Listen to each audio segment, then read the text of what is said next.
বহুদিনের ইচ্ছে দার্জিলিংয়ের কোনো পাহাড়ি গ্রামে বসে চায়ে চুমুক দিতে দিতে কাঞ্চনজঙ্ঘা দেখব।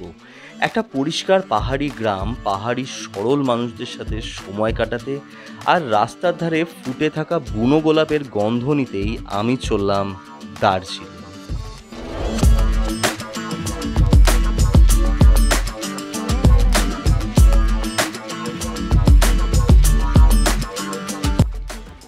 গ্রামের নাম ঋষিহাট। এনজিপি থেকে ৭১ কিলোমিটার দূরে ২ ঘন্টা বৃষ্টি ভেজা রাস্তায় গাড়ি করে পৌঁছালাম আমার গ্রামে।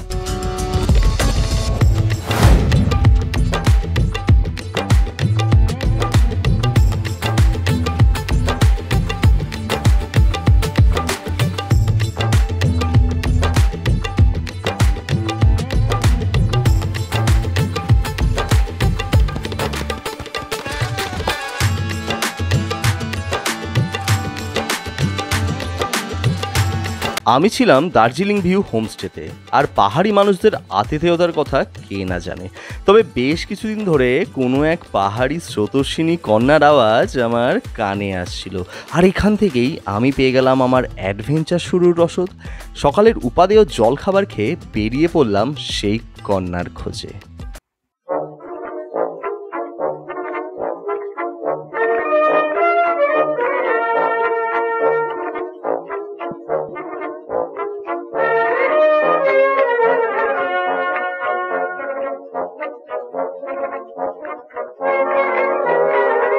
আমি যে নদীটার খোঁজ করতে বেরিয়েছি সেটা এরকম কোনো একটা জায়গায় রয়েছে, এখনও যেতে হবে।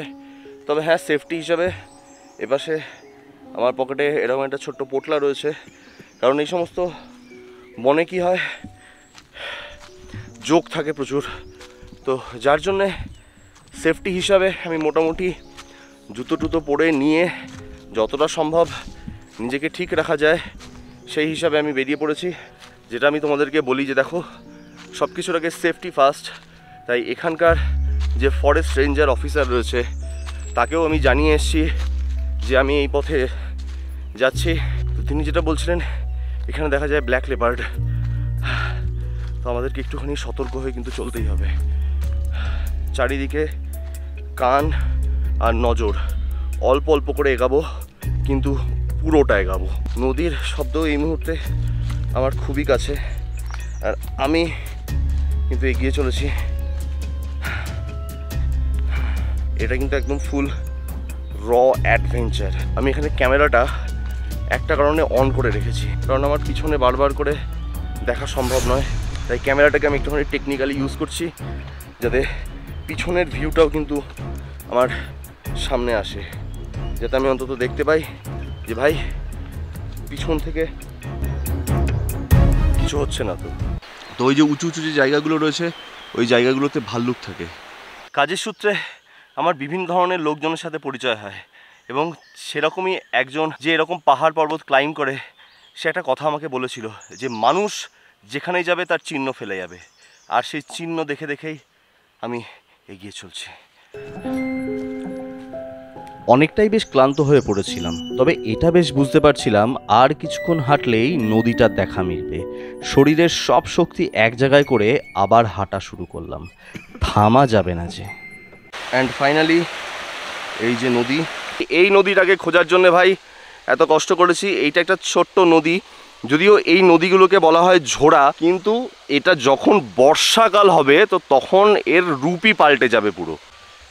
এই রাস্তাটা দিয়েও ওই পাহাড়টায় ওঠা যায়, অর্থাৎ এইখানে কি হয়েছে, এইখানে দুটো পাহাড়ের মাঝখানে একটা গ্যাপ, এই গ্যাপের মাঝখানে এই একটা নদী, আর তারপরে ওখানে আবার একটা পাহাড়, আর এই পথ দিয়েও কিন্তু ওই পাহাড়টায় ওঠা যায়।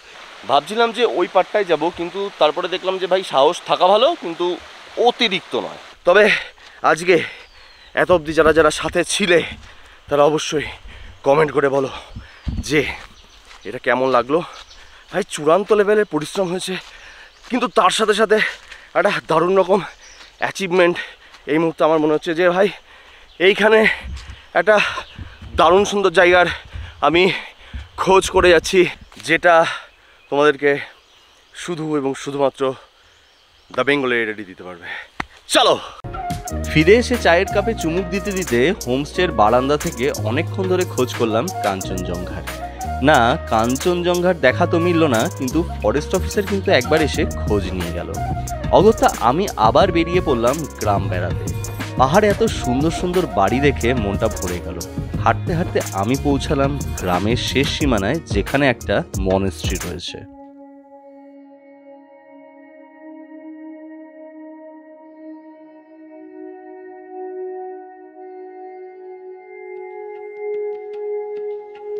তবে এবার বিদায় নেয়ার পালা। কাঞ্চনজঙ্ঘা আর দেখা হলো না। নিয়ে যাচ্ছি একরাশ স্মৃতি, আর ফেলে যাচ্ছি জীবনের বেশ কিছু না পাওয়াকে। জীবন পূর্ণ হবে না, এটাই তো স্বাভাবিক। বেশ কিছু জিনিস অপূর্ণই থাকুক, তাতে তার সৌন্দর্য বাড়ে। মাঝে মাঝে তবু দেখা পায়।